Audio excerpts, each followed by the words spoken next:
it's just one of those things that I can't really let go. So it's too good an opportunity to miss. So I think I've just bought.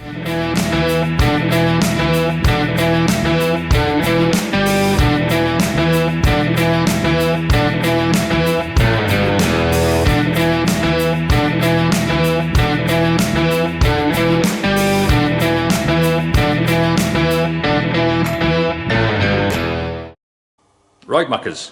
Now, I'm sure a lot of you can remember the videos I did maybe 2-3 years ago looking at the conversions that were done to Ford tractors, such as the two Fordsons put together by Doe, making the Triple D. And then there was my 8100, obviously that was a conversion by County.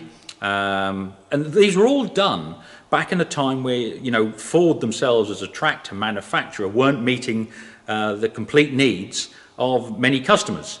There was a big gap in the market, sort of around the 100 to 130 odd horsepower. There was nothing that really met the requirements for four-wheel drive or a bit more horsepower.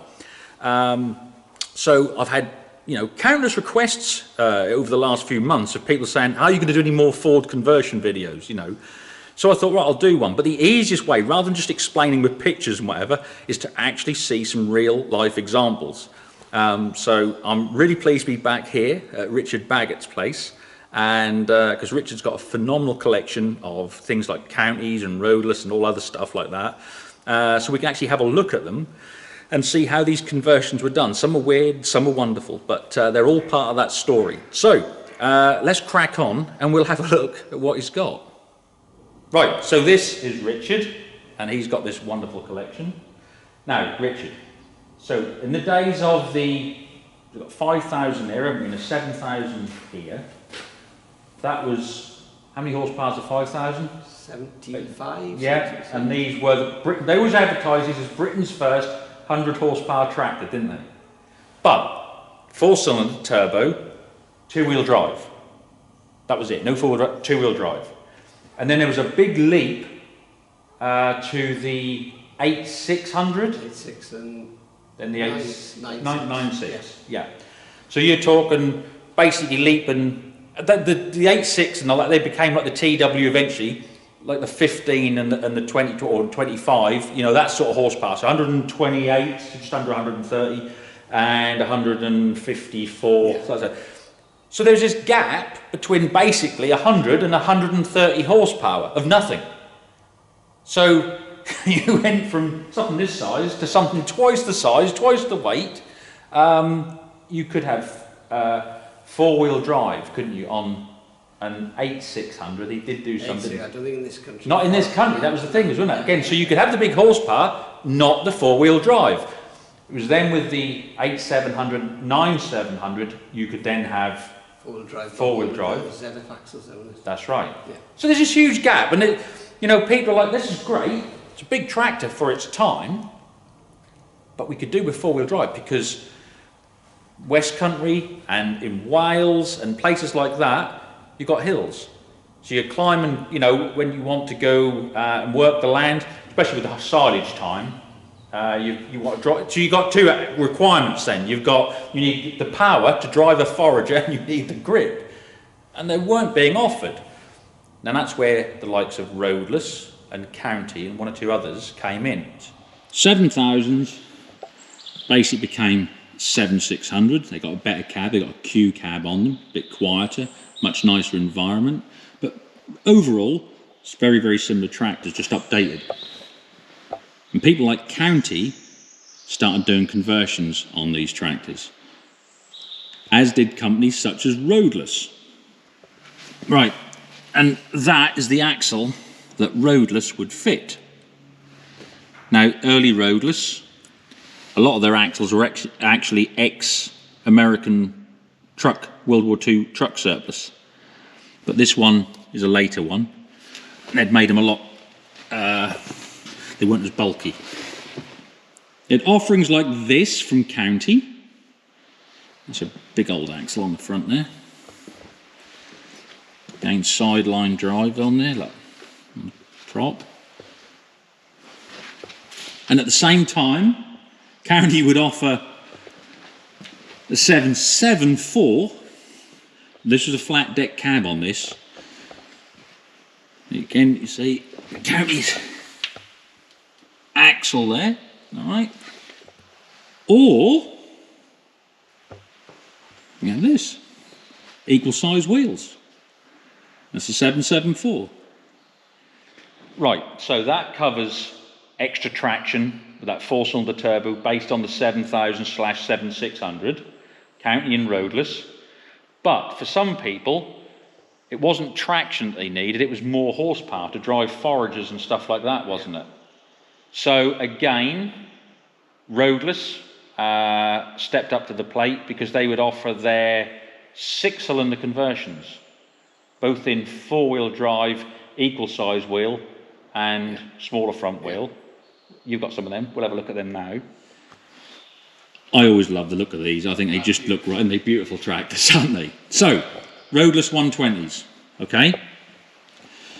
So this one has got the Lamborn cab, which is a much nicer one, and this one has got the old Duncan cab. I know which one I'd rather spend a day in. Ain't that one. But anyway, what a lovely example. So, look at that again. Just look at the engineering in this.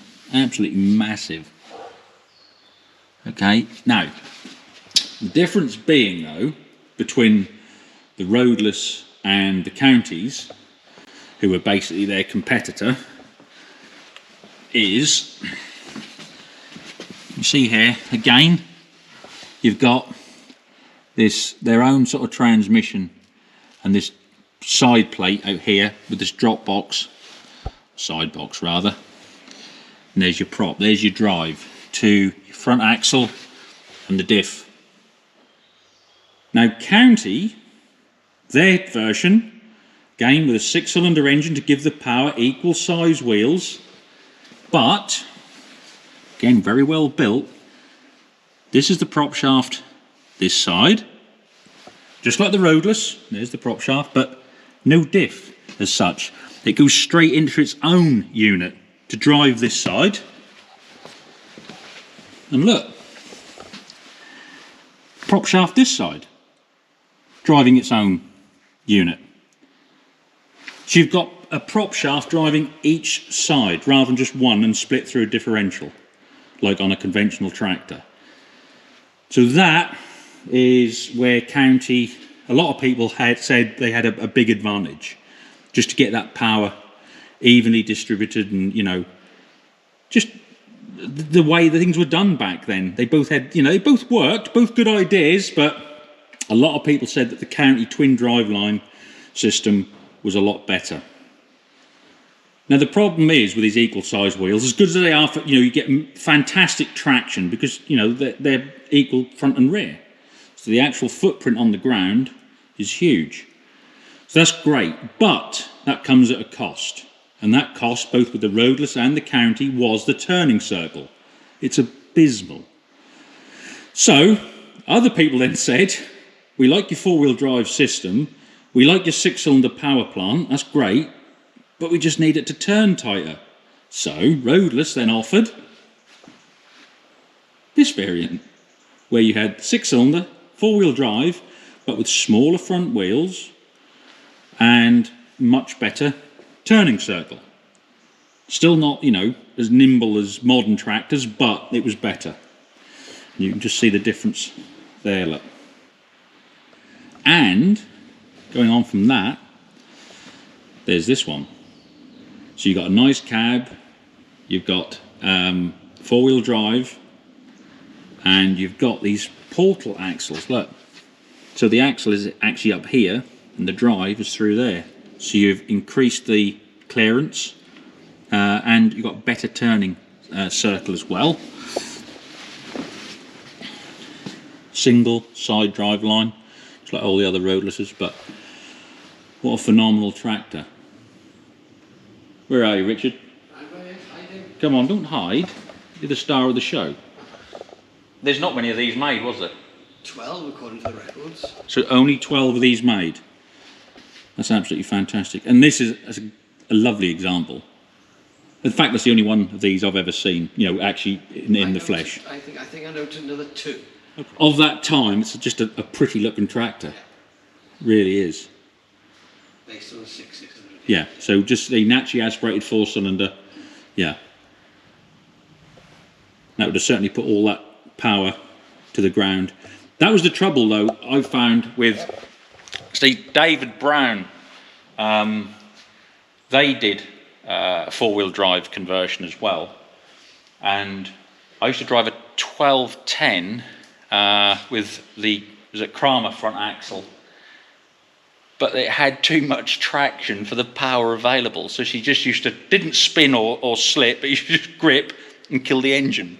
So I think that wasn't a great success. Where Roadless and County, they sort of had it all properly, literally weighed upright, where you get your traction front and rear.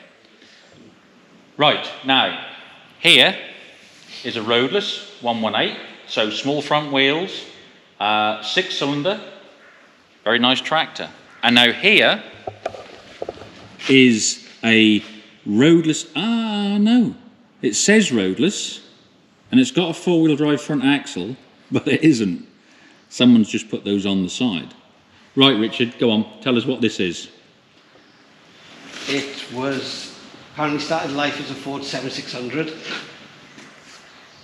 on a big estate over the East Coast. It was sent to Mr. J.J.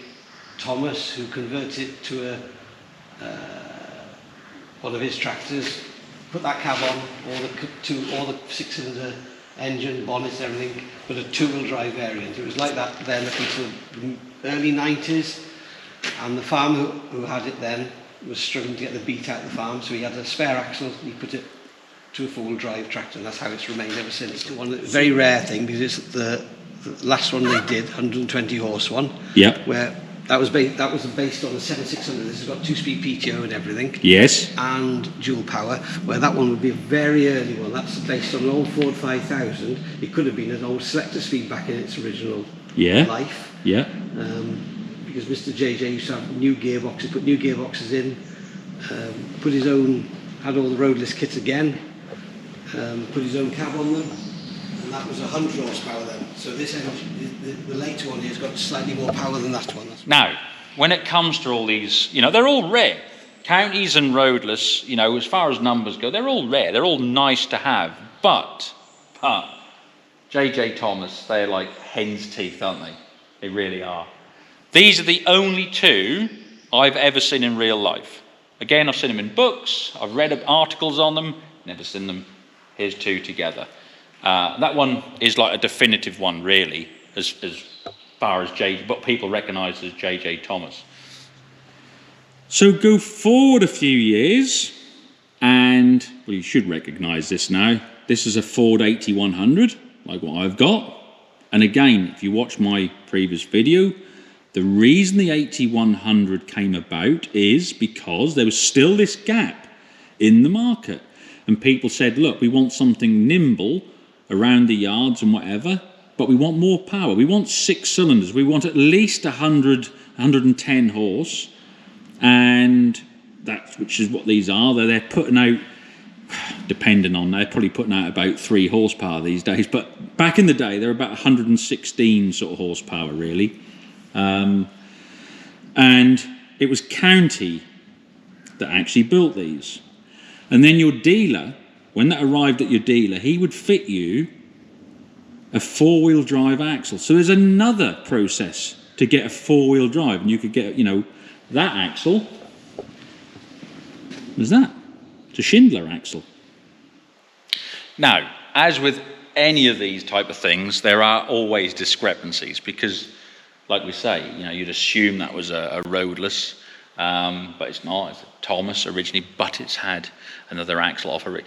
So there'll be people that say, oh no, under serial number 7381-4. Yeah, we know that that is the whole thing about conversions. There are always discrepancies because a lot of things, they didn't have a production line. As things came in, that one might have a different gear ratio, that different requirements. So they're all, as a rule, a little bit different.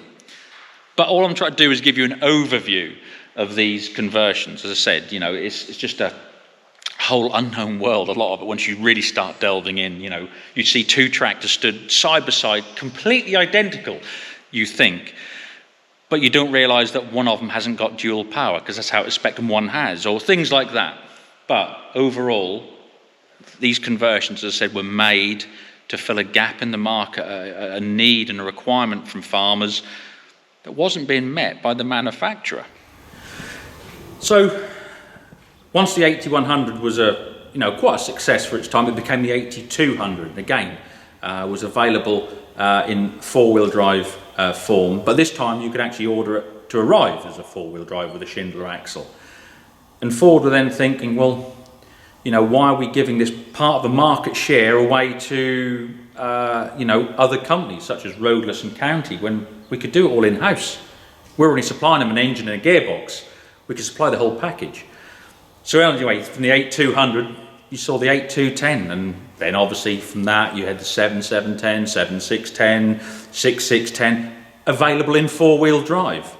And as I said, there was that little chunk of the market, that gap for the six-cylinder, just above 100, 110 horsepower and that sort of power range. They'd filled that, and then you could go on to the TWs. So it really did, unfortunately, signal the death knell, really, of the conversions, such as Roadless and County. They carried on making specialist stuff, such as for forestry, logging, things like that. But really, those days had gone because Ford were doing everything in-house. Now, it brings us right up to what is often viewed as the jewel in the crown of Ford development, which is the 7810. Now, there's a bit of a, I've got a bit of a reputation, I suppose, of really despising the 7810, but that's not actually the truth. If we're stood here and there's several Ford owners and we're all arguing which is the best, a lot of them will say, oh, the 7810. And say, I won't. I'll say, no, it's overrated. 8210 was the best looking and just, for me, the best performing, just all over. It just looked right. And if it looks right, it normally is right. And they're like, no, it's the 78. No, it's the 82. So I don't actually despise them, but as I said, I've always said they were overrated compared to the 8210. But when you're looking at classic tractor development, what a tractor.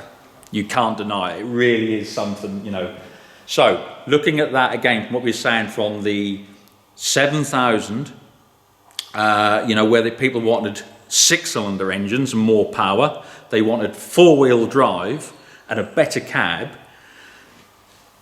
There you go. You've got six-cylinder engine, you've got four-wheel drive, you've got the Super Q cab, and you've got side sticks, flat floor cab, and everything.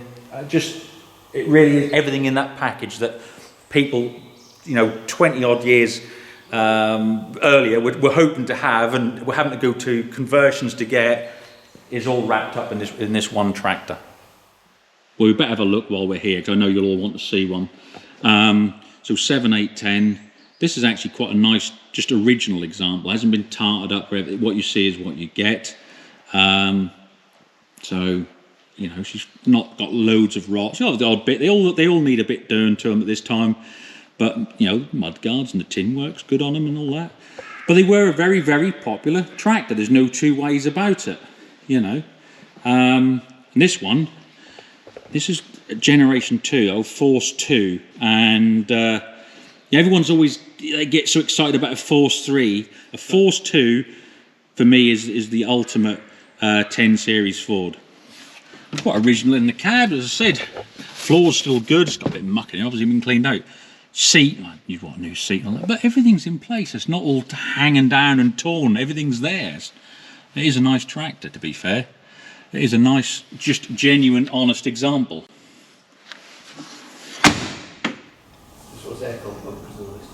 Yeah, I see that. Is that the sort of thing I think Robert Ray would have on, wouldn't he? Possibly. I think all the into there. I think it's all there. You've got pipe hooks, isn't it? I think. Just two pipes go up the side here, isn't it? Yeah. That's sort of the day down here and then, and that's it.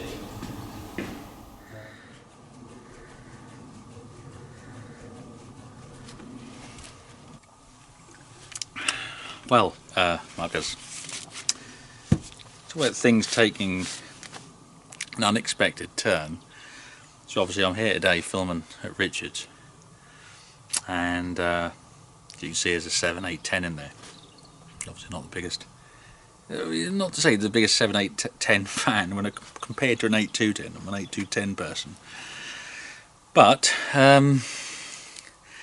it's a Force 2, you know, Generation 2 7, 8, 10. It's in, you know, original condition. Wants a little bit of work done to it, but very straight and tidy. It's too good an opportunity to miss. So I think I've just bought a 7, 8, 10. So I hope that gives you some idea as to some of the wild and wonderful conversions that have been done over the years to fill a gap that the manufacturers just weren't addressing. Not until they started producing them, you know, to this point. So Richard, thank you ever so much for letting us have a look round. You know, I love coming here every time, and I normally end up. You've done it again, haven't you? I've come here and I've ended up having to walk away. But the best thing to do is keep an eye on Richard's website and keeping a regular eye on it, because you're getting stock in and out so often, aren't you? Every week there's something different coming in, and quite often I see, you know, you're saying on Facebook, we just had this come in, and the next time we look, it's already been sold and gone. So, but you've always got nice, clear photographs inside out and a good look round. The other thing I will say is, back when I was a kid, when I used to go and, you know, go with my grandfather and we'd buy tractors and whatever, those days there were some good old tractor dealers. A lot of them are few and far between now. You know, their word was their bond. You had a handshake with them, and that was that. One of the nice things with Richard is, if I see something on Richard's site, and I'll give him a call, tell me a bit more about it. If he says it is what it is, I would buy it over the phone on Richard's word, because, well, it's just the way you are, isn't it? Thank you very much. You know, well, it is.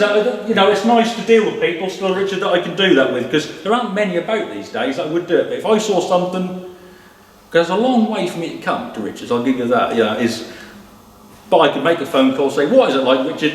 And he'd say, well, that needs a bit of this or that, or it's this. Great, we'll have a deal, and that's it. And that's nice in this day and age, because, as I said, those sort of days are sort of long gone on the whole. Anyway, thanks once again, Richard. I dare say I'll be back. Hope so. Yeah, and yeah, as I said, keep an eye on Richard's website, because, you know, even if you're not buying, there's always wonderful stuff to see on there. So, muckers, until the next one, do well.